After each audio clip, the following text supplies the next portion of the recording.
Good Life Project is supported by FreshBooks cloud accounting software that helps you tackle your paperwork faster so you can spend more time building your business and less time chasing all the other stuff. For your 30-day trial, go to freshbooks.com/goodlife and be sure to enter Good Life Project in the How Did You Hear About Us section. On to our show. And I realized that, I don't know what my future is, but neither does the physicians. No one knows, because the conventional understanding of progressive MS is wrong. The conventional understanding is clearly wrong, that the functional medicine point of view is probably superior. Imagine receiving a diagnosis that basically said you have a condition that will see you progressively losing function in your body, in your muscles, over a period of, we don't know, weeks, months, years, and you will never get it back. Well, this was the diagnosis that this week's guest, Dr. Terry Wahls, got when she was told that she had MS, and a form of MS that was progressive. She was told that as she lost function, this would never come back. She started down the road of all of the traditional medical treatments because that was her training. She was, in fact, a physician and a professor and a researcher.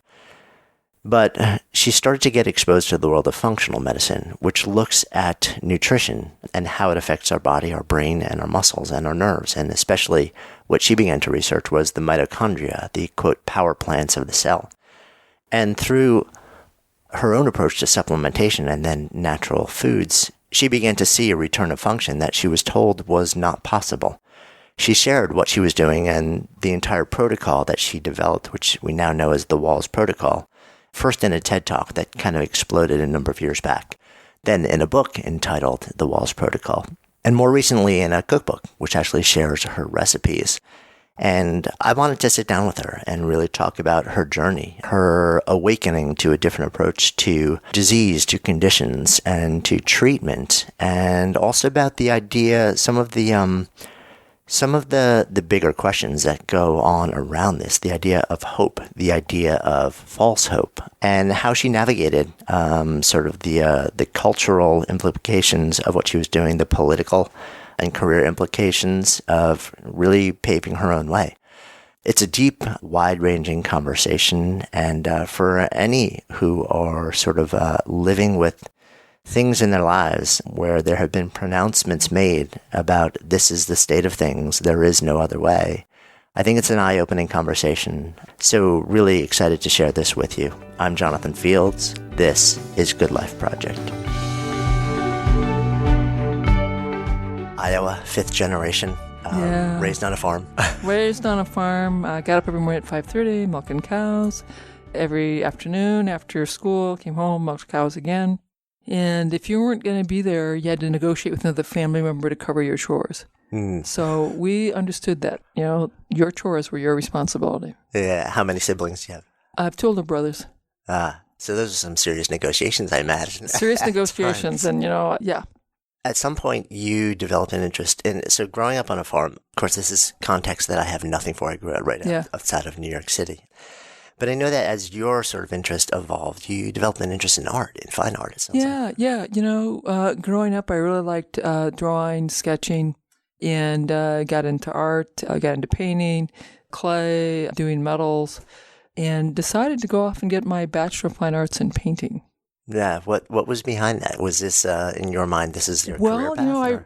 That was my career path. I thought I was going to do the arts. I also liked Da Vinci a lot, and had a lot of respect for his engineering and appreciation for science. And so as I was finishing my Bachelor of Fine Arts, then it's a big decision, okay, am I going to go on and get a master's? And then I began to think I'm going to have to support myself. I think maybe I'll go pick up some science here, and decide to go be a physician. And at first I was thinking of Frank Netter and doing medical illustration, but ended up really enjoying the clinical side. And so I went off and did my internal medicine residency and did primary care practice for many, many years. Yeah. So 5th generation Iowa and growing up on a farm, did you feel like there was at any point an expectation that you would continue in that tradition? Oh, my goodness. Well, certainly my parents, particularly my father, wanted me to marry a local farm boy. And so, if I was going to go off and get my BFA in painting and come back and marry the local farm boy, that was going to be okay. But initially his response to my decision to go to medical school was not very supportive. He eventually, after I became a physician, he did become quite supportive. And for a while, I was angry at my father for not being excited about my going off to medical school, being a physician, leaving the farm. But actually, I became much more sympathetic to his point of view in the brain drain that happens to rural America with the best and the brightest, feeling like there's nothing there for them and they all leave. And I think that is a loss for rural America. It'd be much better if we could find a way for rural America to take the best and the brightest, help them be entrepreneurs in their local communities. And so I actually am very excited to see that in Northeast Iowa, in my community of Elkader, there has been a development of an artist colony there with more people who are into pottery and painting and resurgence of the arts. And there's a lovely opera house that's been restored, and they have a really very lovely theater productions as well. And I had been into theater very much in high school and college as well. So I think that's a wonderful development. In the interest I see in Iowa in the microfarms and the farmer-to-consumer CSAs. So I think there is less brain drain going on because of the entrepreneurial opportunities. And perhaps had that been happening, years ago as I was going through my BFA, I might have had a different calculus. But as it turned out, this is exactly how it needed to happen. So I could have my transformative experience with the MS and then with my recovery journey. Yeah, I'm curious. We could go down a whole tangent there, but I want to sort of pull us back. I've had the opportunity to sit down with so many people who've entered the field of science, engineering, who also have a strong interest and have developed a strong skill set in arts and fine arts. And I'm always curious about that overlap. Yeah, I think many of my colleagues in medical school, came through with their chemistry or engineering degrees or physiology degrees. And so basic science was, pretty straightforward because they had taken a lot of those courses already. For me, I'd taken the minimum requirement of science, aced all those courses, but my background was in the arts. So basic science was a whole lot more work for me. But it was also very clear when we entered the clinical world, I had a different point of view. I was much more interested in the narrative, the patient narrative, and I had probably, from my point of view, a better sense of observation, the details on the physical exam, the subtleties, visual orientation was so much stronger for me than my colleagues. Yeah, so it's like you see more of what's in front of you. It's almost like you have more data points to I had more bring data into points, the diagnostics. Yeah, more data points. I mean, they were maybe better with the laboratory and the physiology, but in terms of the story of the illness, I had way more data points. The story of the physical exam, way more data points. The story of the skin exams and what was going on, really looking at the person, more data points. Yeah, and when you're working in a profession where, I don't know what the term is in the medical profession, I know in the business world when you're doing performance, it's garbage in, garbage out, but in any diagnostic thing where, like the quality of what goes into the equation has got to have a massive impact on what comes out of it. Well, there's a big temptation to rely a lot on laboratory testing, imaging, and use that to make your diagnosis. I have much more appreciation for the critical role of the patient story to make the diagnosis, and that we don't need near as many laboratory points, and they can be very confusing because the story and the person and their experience of their health, vitality, fatigue, cognitive performance is a much more sensitive indicator of how well their physiology is working than any blood test I'm going to have. It does seem like that subtle difference could lead to extraordinary changes in both diagnosis and prescription and in outcomes. Yeah. One of the things I learned during my training from Professor Bill Bean, he taught me that whenever you have your patient encounter, at the end of the encounter, ask the person, what did they learn and what are they going to do? Because that's the most important thing that you're going to know is, are you effective at teaching the concept? And what they're going to do. Because if what they're going to do doesn't match what you told them to do, you have to start over and work with them, because they're the ones who's going to decide to take the pills that you prescribe. And if they're not going to, you might as well know that before they walk out of your office. Yeah. And so those two questions taught me an immense amount, because as I would ask my patients what they learned, I learned how to speak in plain English so people could understand. And then as I asked, what are you going to do? I learned that they're the ones who decide. And I can make recommendations, they decide. And when I learned to honor that, I became a much, much more effective physician. Is that the norm in medicine? Because that hasn't been my experience. It seems like almost the exact opposite. Well, if you worked with me, we taught students to do that, but very few students have been taught that. I'd say it's getting to be more, and the concept of motivational interviewing is getting to that concept of helping people figure out what their internal motivation is, and that there's no argument. People are going to make choices. So that's getting closer to Professor Bill Bean's idea that you ask people what they learned and what they're going to do, and then work with that. Yeah, I love that. And what's so interesting about that also is that it places the burden of education on the physician. And I guess compliance has got to be one of the biggest challenges when you're working with patients. And rather than saying, hey, listen, I can tell you everything. I want to be a little more radical. Okay. Compliance implies that I'm the one who tells you what to do. Right.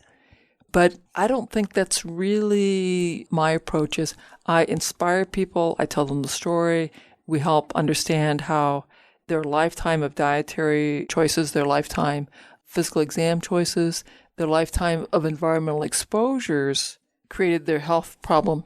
And then we talk about what are the most powerful next steps. So identify what I think the most powerful next steps are. And, then I'm asking okay, so what are we going to work on? And so it's a much more mutual collaborative decision, like a partnership, where the person goes. And it might be that the person says, you know what, I can't do that diet. It's too hard. And then I make some suggestions about who else they could work with, or that maybe this is simply not the right time in their life. But the person has to be ready for action. And if they aren't, then I invite them to come back when they are. Yeah, that's a big thing. So you enter the practice, you're building a private practice. What were you specializing early on? Yeah, so I was in primary care doc, internal medicine, and I was at the Marshfield Clinic. Did that many years up there in Wisconsin. And it was just basic primary care, high blood pressure, diabetes, obesity, whatever infections come up, and other complaints that I would evaluate, and then perhaps refer on to specialists. I loved Marshfield, I loved Wisconsin, but as my children were getting a little bit older, I decided that I wanted to have a different environment for them. And that led to reaching out to some of my university contacts and going back to the University of Iowa and getting back into a more academic center, where I was teaching residents and medical students, because I really loved that teaching aspect. Yeah. At some point along the way, you start to experience some physical challenges. Yeah, in retrospect, it was during medical school that this all began. So I'd have these electrical pains in my left temporal region or my right temporal region. And, when it first began, it was just a little twinge of discomfort, more likely after severe stress, blah, blah, blah. But this would get to be more intense, more troublesome over the years. Eventually, very electrical. Like a headache type of, what's that? Like a cattle prod got stuck on my forehead. Zzz, and this just a jolt of sharp electrical pain, lasting just for a second. They would come more frequently over a period of a week to 6 weeks. It would get to be so intense, I'd sort of have this involuntary grimace.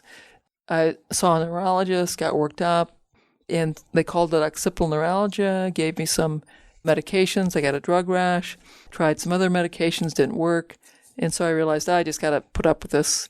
I could tell that stress made it more likely for those things to happen. But it began during medical school. And it's been progressive ever since. Then I had an episode of visual dimming and became essentially blind in my left eye when I was roller skiing on a hot August day after work. Again, big workup, no clear explanation. They just said, don't train in hot weather. So it's like overexertion or something. Overexertion like that, right? And heat made it worse. If I trained really, really hard, so my heart rate went up, the blood flow to my retina didn't compensate, and my left eye would become blind. And if I would cool down, my vision would come back about 8 hours later. So I did learn to not work out or race on a hot day, and I quit doing races. Even during the winter, if I raced during the winter, I'd become blind in my left eye. So I just did skiing for fun. And that seemed to work out. I also learned I couldn't do saunas or hot tubs anymore because I'd become blind in my left eye. So it was even just environmental heat that would... Environmental heat. Now, in retrospect, I certainly had made enough diagnoses with the facial pain and now visual dimming several years later that you could have made the diagnosis of probable MS at that point. I am immensely grateful that my neurologist did not do that because I would not have had my 2 kids. And so, fortunately for me... Meaning you would have chosen... I would have chosen... because of the diagnosis. Because I would have been fearful of the fact I was going to be at risk of becoming disabled. I wouldn't want to take on that responsibility.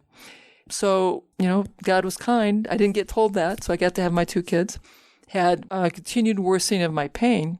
I went in to see neurology again. They this time sent me to the pain clinic. I got some injections and was placed on a seizure medication that helped control the pain.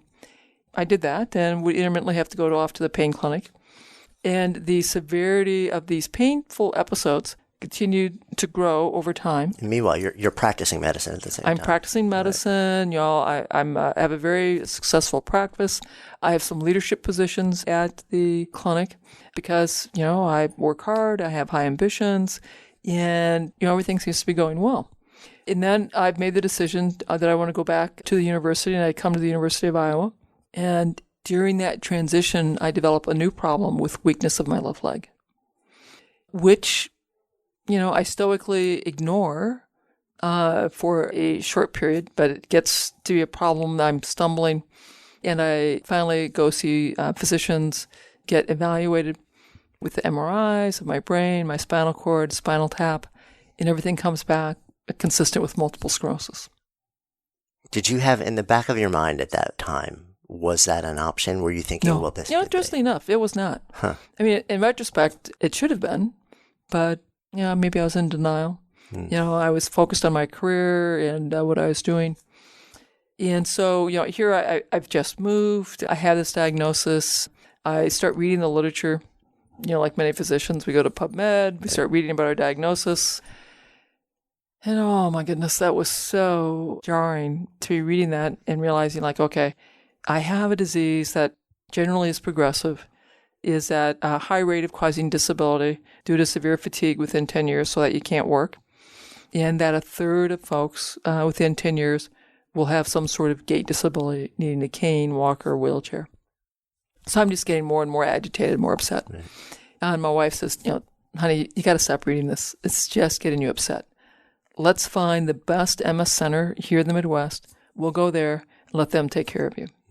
And so I do some research and decide that the Cleveland Clinic is the best center doing research. And so I start going there. They agree that it's MS. And I start my disease-modifying drugs. And I give them the control for all of my treatment decisions. And that is the protocol.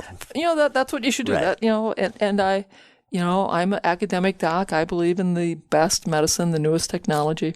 I'm treating my disease aggressively, so I'm doing everything as correctly as possible. But of course, the disease progresses.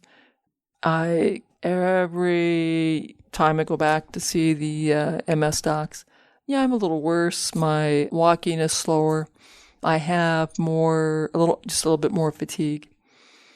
And it takes only 3 years, and my fatigue is bad enough, my gait is slow enough that my physician suggests that I get a tilt-recline wheelchair and that I take mitoxantrone because my disease is now classified as secondary progressive MS. What does that mean?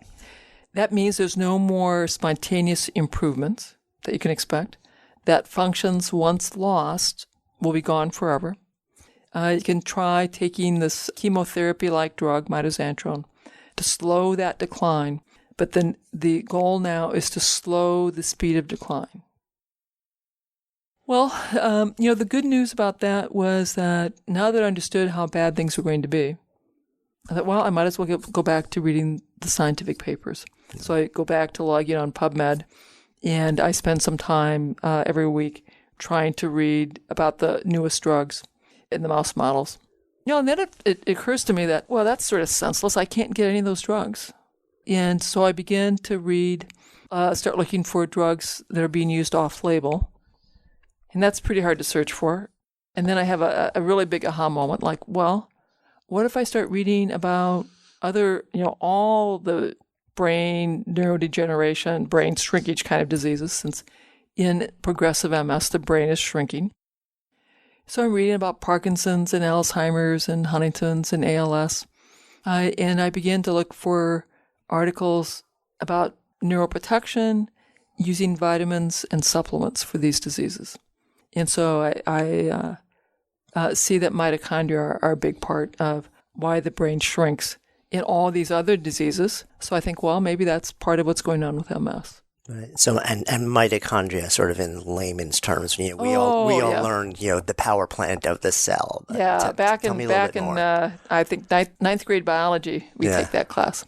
So about 1.5 billion years ago, when all of life here was just single cell organisms, the cyanobacters started making oxygen with photosynthesis. And over about 500 million years, there was too much oxygen in the air. That led to an oxygen crisis, killed off about 95% of all life. But there were a few of these ancient bacteria that had an interesting mutation that allowed for them to use the oxygen more effectively in their biochemistry. And they were really thriving. They got engulfed by a bigger bacteria, and this new organism had these tiny early prototype mitochondria, and they thrived, and they were using the oxygen now very efficiently to run the chemistry of their life. And these organisms would evolve into animals, and of course eventually into us. And these ancient mitochondria are really ancient bacteria that help us run the chemistry of life more efficiently, help us get more energy out of the food that we eat. And the cells in our body that are really energy-intensive users, like your brain, like our retina, because that's a movie theater, and our heart, will have like 10,000 mitochondria per cell. So how efficient that mitochondria is really determines how effective and healthy that cell is in your brain, in your retina, in your heart. So as I was learning about these vitamins and supplements, I decided that I would convert these animal model doses into human doses, and I began experimenting on myself. So N of 1. N of 1. Yeah. And I talked with my primary care doc. She checked to make sure that these vitamins and nutrients are going to be okay against my other med list. And I began. And, I did it for 6 months. Nothing happened. Right. And you're still taking the pharmaceuticals? Yeah, I'm still taking the pharmaceutical drugs. Because that's the protocol, and that's the stuff I believe in. Right. Yeah. And at that time, I had thought that all those people spending money on vitamins and supplements and special diets, that was, wasted money. Right. And your experience is validating it. Yeah. In the first 6 months. And so after 6 months, I'm like, phooey on this. Yeah. So I quit my supplements, and I can't get out of bed. I'm just like flat out even more exhausted. On the third day, my wife, Jackie, comes in and says, honey, I think I got to take these again. And I take them. And so the next day I can get up and go to work. I thought, wow, that's sort of interesting. So, about a month later, I do the same thing. I stop my supplement cocktail. I'm completely exhausted. 3 days later, I take them again. I can get up and go to work. So I'm exhilarated. Like, okay, they may not be curing me, but they're clearly doing something. And so my conclusion is they are slowing the speed of my decline. And I'm also energized that I am learning stuff that my neurologist and my primary care doc aren't telling me about. So that actually is very exciting. And the other thing that's really exciting about this is I get that what I do is really, really important. I've taken some of the control back from my physicians, back to me, some of the responsibility that this is going to be up to me to read and figure out as much as I can, not to recover, because I totally have accepted that recovery is not going to be possible. I'm doing all this stuff to slow my decline and try and maintain the little bits of function that I have, as long as I can. Right now, I want to share a little bit about today's sponsor with you. So we've learned over the years that so many of you, our listeners, are freelancers or professionals or solopreneurs in some way. So we jumped at the chance to partner with FreshBooks. It's this ridiculously easy to use cloud accounting software. It also has a beautiful app. And it lets you simplify things like invoicing and tracking expenses. And this is super important too, getting paid online, so you can spend more time doing the part that you love. And here's one thing I know: when it comes to living a good life, doing more of what you love and less of what you don't is a pretty important thing. 10 million people trust FreshBooks to rock their books and get paid with ease, online and on time. So you can claim your month-long free trial with no credit card required. Just go to freshbooks.com/goodlife and be sure to enter Good Life Project in the How Did You Hear About Us section too. Good Life Project is also supported by Camp GLP. So when was the last time you just completely stepped outside of your everyday life, of the constraints, of the pace, of the physical setting, and stepped into an alternative reality, a place just surrounded by nature where you could drop the facade, where you felt your heart rate just lower, where you knew that you were surrounded by people, where they didn't care what you did. They just wanted to hang out with you and accept you for who you are. And you could spend 3.5 days reconnecting with yourself, rejuvenating your spirit, your mind, your physical body, and having those amazing conversations that you thought you'd left behind, all while learning a ton about how to create an extraordinary life. Well, that's Camp GLP, and it happens at the end of August. Right now, when you grab your spot before the end of April 2017, you will be able to get a $200 discount off the final full price. So be sure to head on over goodlifeproject.com/camp to get all the details and grab your spot. And make sure you do it before the end of April. Now back to our show. And you're still practicing at this point, or you're teaching at this point? Right. So I'm teaching. I'm still practicing. I have a leadership role at the Iowa City VA Hospital in the regional network. So I'm still professionally very active. The VA and the university have been, incredibly generous at redesigning my job multiple times to allow me to continue to work. And so I'm still doing all that stuff. Right. Physically, how were you when you were on the job at that moment? Well, in 2003, 2004, I'm in the wheelchair, and that certainly has helped my energy. I have a lot of mental clarity, so that's not a problem. But, things are gradually getting worse. By 2007, it's a struggle to walk 10 feet with 2 walking sticks. I have severe fatigue by 10 in the morning, and I'm beginning to have some brain fog. In July, my chief of staff, and this is really quite understandable. He calls me in to tell me he's reassigning me to the traumatic brain injury clinic, and I won't have residents with me. So I'll be seeing patients directly as part of a multidisciplinary team with a physical med doc, neuropsychologist, social worker, etc. And I'll do that in about 6.5 months. He'll have me start that at the end of January. So I come home, and I'm telling my wife about this, and she goes, you can't do that job. And I said, it's unlikely that I can, but here's how this has to play out. Come January, when clinic starts, I go to that clinic, and either I can do the job or I can't. And if I physically can't, then I have to apply for disability, and we'll see what happens. Now, she and I both know that getting disability as a physician is extremely difficult because as a primary care doc, most of what I'm doing is a cognitive task. And so traditionally it's been very hard for physicians to get disability for MS. So, that July was a pretty tough month. I was feeling down, somewhat depressed, that, okay, it's finally going to come to pass. And I'm only 52, right. So I'm very young. And zooming the lens out, you have 2 kids. What's going on in your or in their experience of you? So My kids' ages, let's see, would have been 11 and 8. And so, they watch me in the wheelchair, having to deal with having a disabled mom, and that's tough for them. By 2007, my son's probably 14, my daughter is 11. These are not easy ages for my kids to see all this going on.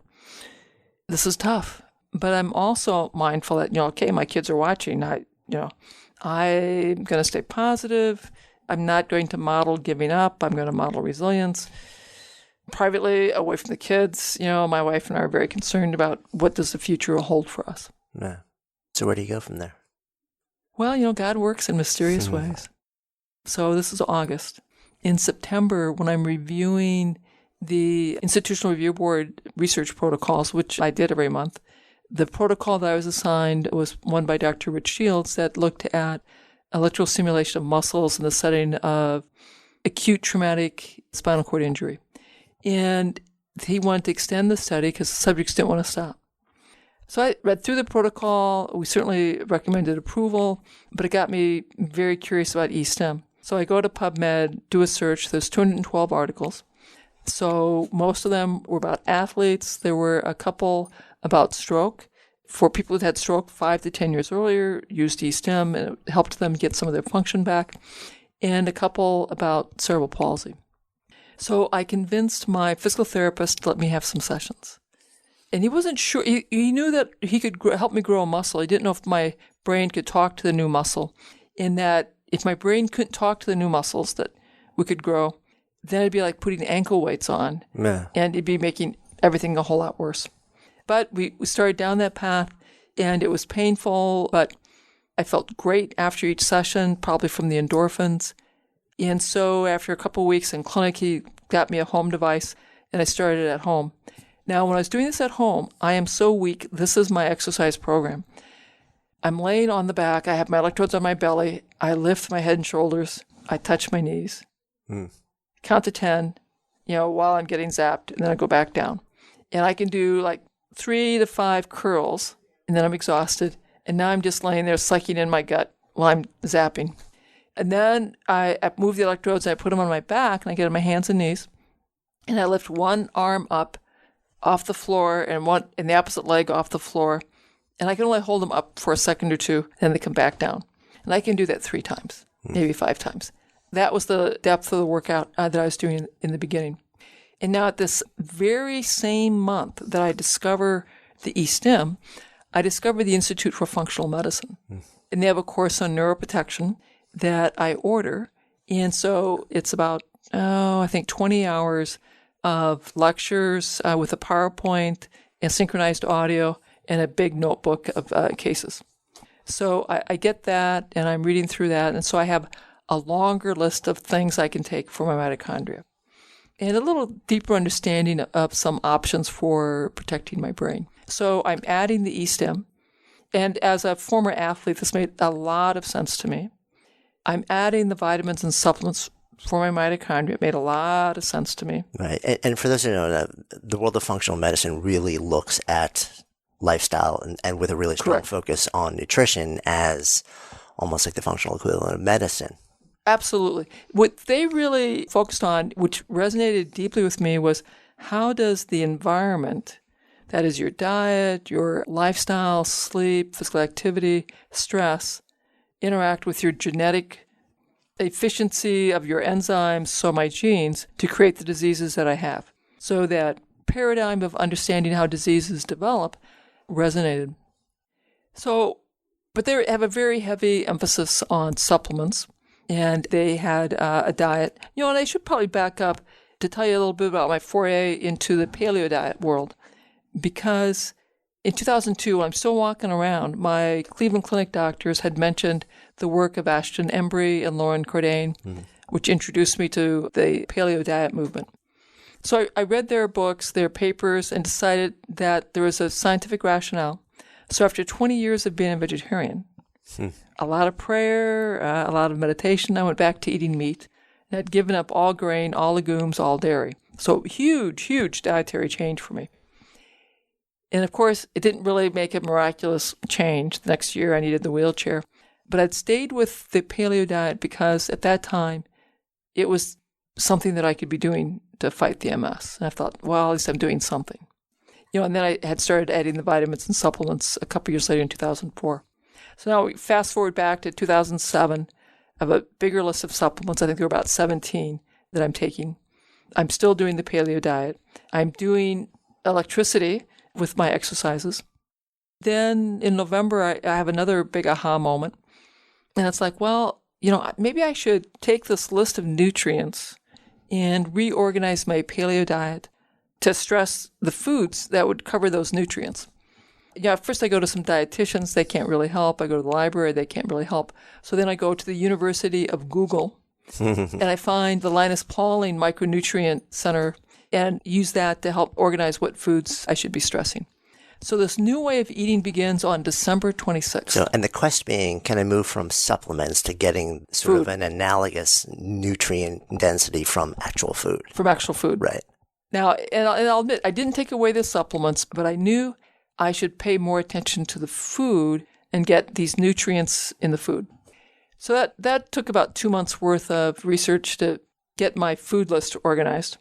And I remember very clearly going to our local food co-op on December 26th with my list of foods we're going to start eating, shopping, and we got those and we started eating. Actually, I sent my wife to go get this food because I couldn't walk around that much yet. So she brought it and we started. And then a month later, I'm starting in the traumatic brain injury clinic. And the first week, I'm just observing what my partners are doing. So I'm not really having to get up and do anything. So it's the second week that now I'm going to have to get up and start examining folks. And I could do it. So I come back home at the end of that first day and I go, Jack, I saw the patients today and and I wasn't too tired at the end of the day. Explain why that is such a profound moment. Well, in July, I was completely exhausted by 10 in the morning. And I had, the way I could work was that I had these 2 zero gravity chairs. One that I used at the VI for seeing patients. So I would be in the staffing area in my zero gravity chair, which is basically a fancy recliner with my knees higher than my nose. So none of my muscles have to hold me up. Gravity just holds me there. And so I'd staff residents. I wouldn't have to get up and go examine patients. I could just staff residents, occasionally see someone, but it doesn't require a lot of physical effort on my part. I had another chair like that at home. And so going to a clinic where I'm still, going through my wheelchair to the exam room, but I'm standing up, doing the exam, and sitting back down. So this is a lot more physical activity. And in July, I couldn't conceive that I could possibly do that for the day. I just knew that I wouldn't have that kind of strength. So when in January, that first clinic, and they were half-day clinics, so I went and examined several folks, stood up, did the exam, sat back down, did my notes, and did that for all the patients in the afternoon. And I was not exhausted. So that was quite remarkable. And then a couple months later, so just 2 months into this new way of eating, I am walking to clinic with a cane. Stunning. And by 6 months, I am doing these clinics without a cane. And I began taking short walks in the neighborhood, like, just around the block with a cane, but really quite remarkable. I would also make the observation that when you have a progressive illness for which there is no cure, you go through, at least for me, anger, and I was angry at the wrong people, of course, and crabby and irritable and behave in ways that I should not have. And then you go finally into acceptance. And when you hit acceptance with a uncurable disease, for me, it was a reflection that I don't know what the future is going to bring. I'm going to let go of that. I'll just take each day as it comes. And so even though I was recovering function quite remarkably, I was still in the, I don't know what the future is going to bring. I'll just take each day as it comes. So I didn't know what this meant, that I could walk around. Yeah. So for you, this wasn't like, oh my God, like everything's changing. It was just like, I know this day. I know this day. I feel differently. This day is a good day. And I'm not going to take tomorrow for granted because I don't know. We don't know what tomorrow is going to bring. I know that, at least for the moment, I'm not applying for medical disability. Right. And I mean, the fundamental assumption of your diagnosis also has now been, at least on a day-to-day basis, refuted, which is that once you lose function. Well, I was not at that point yet. Okay. I was still at okay, right. This day worked out. Got it. I got up the next day. This day worked out. Right. And that next spring, I was beginning to think about biking. This is still a very emotional thing to talk about. Jackie and I had biked a lot. We loved biking. We loved doing road biking, mountain biking, biking with our kids. And it was very painful to give that up. It had been probably 5 years, maybe 6 years since I'd biked. But I remember asking Jack, do you think I could bike again? And he said, well, if things keep going well, maybe in the fall. And that was a very exciting possibility. But, 2 weeks later, it was Mother's Day. It's a beautiful, beautiful day. And I decided that I was going to go biking. So I go out to the garage. And I did not tell my family that I'd made this decision, by the way. So I just went out to the garage. My son had been using my bike, and he's 6'5", so I was adjusting the seat, putting the seat down. I got his bike helmet, and I put it on. And my daughter heard me out in the garage. So she comes out, she's very upset and concerned. So she's calling for the family to come out. And so everybody comes out, and we have an emergency family meeting about the fact that Mom wants to go biking. And the kids are very upset, very fearful that I'll fall and something terrible will happen. But Jack decides that maybe I could do this. So we get situated. I'm on my bike. I'm on the curb. My daughter's going to jog along the side on the right. Zach, my son, will jog along the side on the left, and she'll follow. And so she's watching for traffic, making sure everything's clear, and we get the signal that I can try. And, I push off, and I pedal, and I can make it. I pedal around the block. My kids are crying. Wife's crying. I'm crying. And that is the day that hope came back. Because at that moment, I understood that something had fundamentally changed. That premise that functions once lost are gone forever was wrong. Because I could now bike. And that was a day that felt very miraculous. It still feels miraculous. You can tell when I talk about it. I get very emotional. Because that's the day that I moved away from that acceptance where you just have to take one day at a time. You don't know what your future is. And I realized that, I don't know what my future is, but neither does the physicians. No one knows, because the conventional understanding of progressive MS is wrong. The conventional understanding is clearly wrong, that the functional medicine point of view is probably superior, and that who knows what level of functioning might be possible. And so I was clear, it's a big watershed moment. I am absolutely changed as a person. I'm much more confident in talking to and I've been talking to my patients in the traumatic brain injury clinic all along about the power of diet and lifestyle to recover from traumatic brain injury. And I was getting them on a paleo diet and on B vitamins and fish oil. And we were seeing great results in my traumatic brain injury clinic. But now I became much more comfortable advocating for that in my clinics and in my primary care clinic. And I was a new person, a bit of a zealot after that. So that was a very pivotal change when I moved away from that acceptance, fatalistic attitude that's it's a pretty common when you have a progressive disease that, is going to take you into a terrible place. Yeah, I mean, it's such a powerful moment when hope becomes real. When hope comes back. Regardless of what you're moving through in your life, if it's gone away, when that comes back, it's like not a guarantee, but just when the flicker turns back on. Yeah, and when I was doing everything that I'd done before then, I was still doing it in an effort to try and keep my function good as long as possible because of my obligations to my family. I was a big financial breadwinner for the family. And I knew I couldn't beat my disease, so I was just doing everything that I could. But on that day, I understood that maybe I could beat my disease. Maybe I could. You becoming a zealot. Yeah. Because this is now not just personal. Like you said, you're already sharing bits and pieces of this with your patients and with the people who are going through research that you're involved in. But this now becomes so much bigger than you. Yeah, after that, and I'm not sure how long after that, I call on our local organic grocer and I pitch the idea of doing a talk about how changing my diet reduced my MS symptoms. And, their response is, well, we're all about cooking classes. We've not done anything like this before. But we have a lovely conversation. She goes, well, what the heck, we'll give it a try. So they scheduled the class and had to move the location 3 times because of the demand and the size of the class. And so that was very popular. And so I started lecturing for the co-op and then for the community college. And so regionally, I was doing more and more lectures. And then I had the chance to do a TEDx. I gave that talk. And that talk went viral. And within the year, it had 500,000 views. I think it's now up to about 2.8 million views.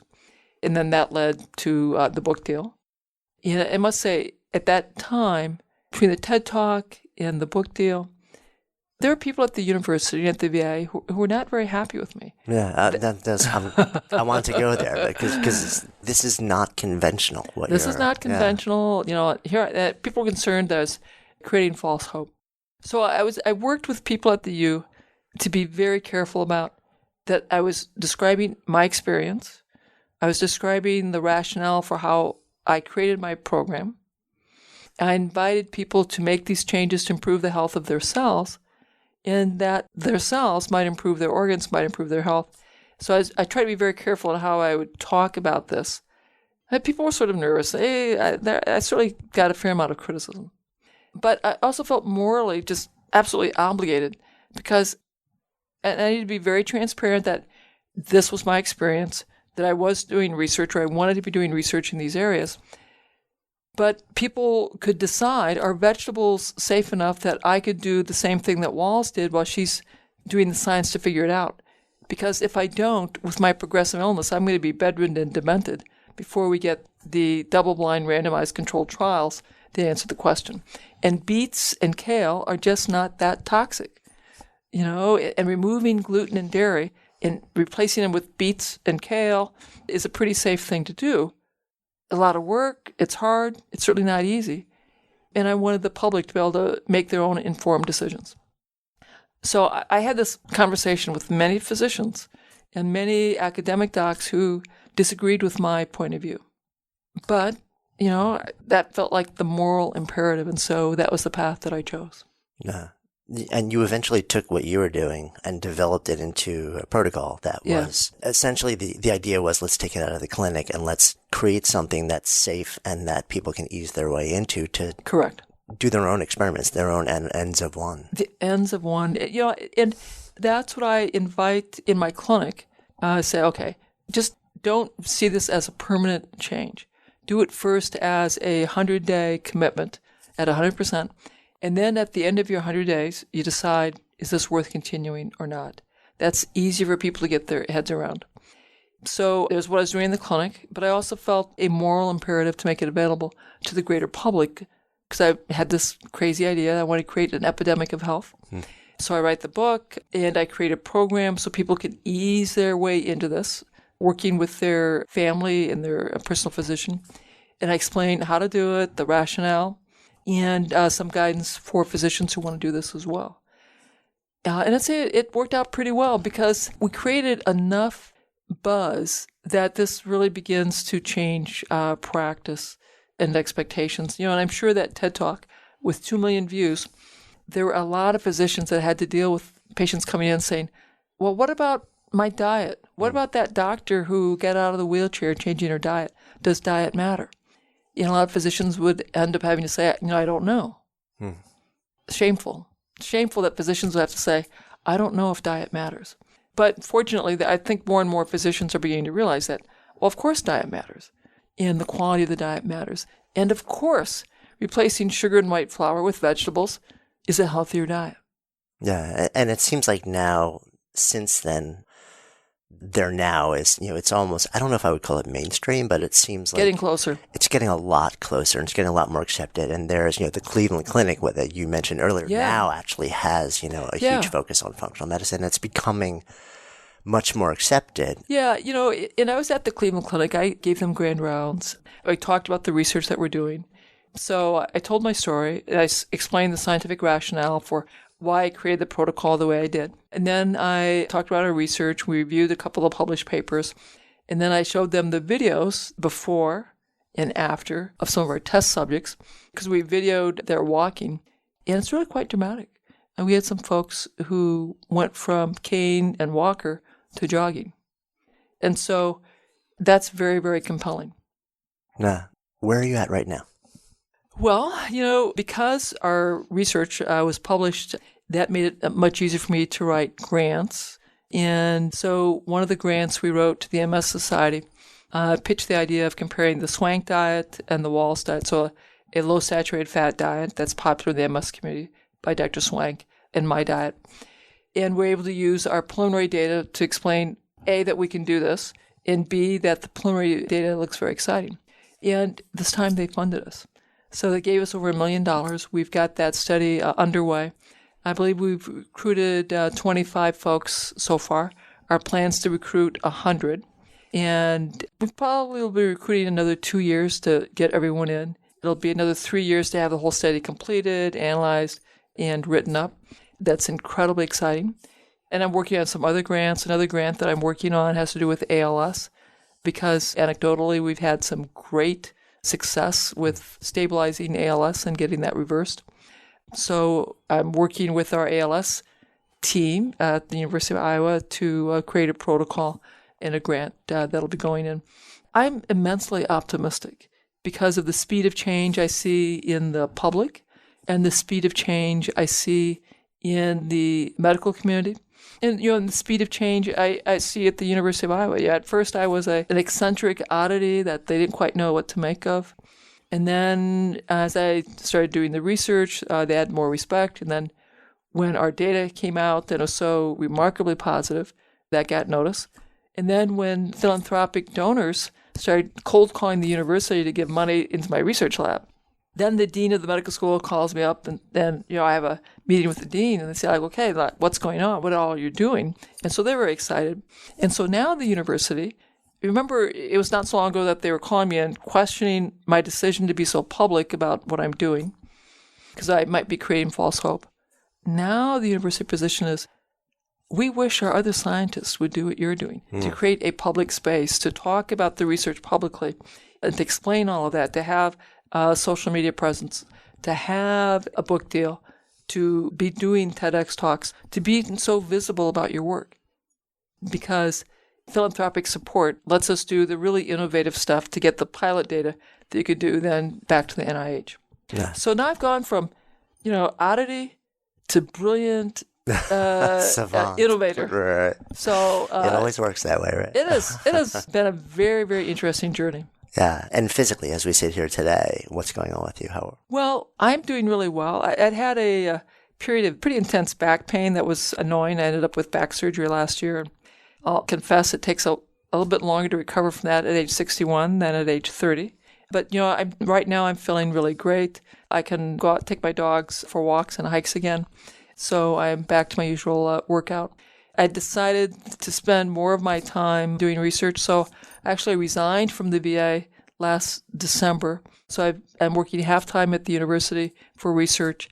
I've been promoting my recent book, and I'm launching a private practice that will be opening up in June. So actually, I'm incredibly excited. Just so many wonderful, wonderful things are happening for me. Yeah, and just a little bit of energy. Yeah, behind all of that, you're sitting there holding like your second book, third book, right? Yeah, it's like which by the way, and we'll link to in the show notes. But Terry's got this. Like I was looking through a beautiful cookbook that kind of like talks about all these, all the stuff that you talk about and how to actually make it integrate into your daily life. I want to start to come full circle. We're coming up on an hour now. When you were sharing the moment when hope came back on and your experience with your family and your two kids, it's clear that family is so important to you, and it's clear that you have such a fierce connection with your wife and with your kids. your son was vaulted into the limelight a couple of years back too. Can we talk a little bit about that? Sure. So Zach was asked to testify in front of the Iowa Judicial Committee when they were considering an amendment to the Iowa Constitution to ban gay marriage. So he went down and spoke for 3 minutes about his life being no different than anyone else, and he had been raised by 2 moms.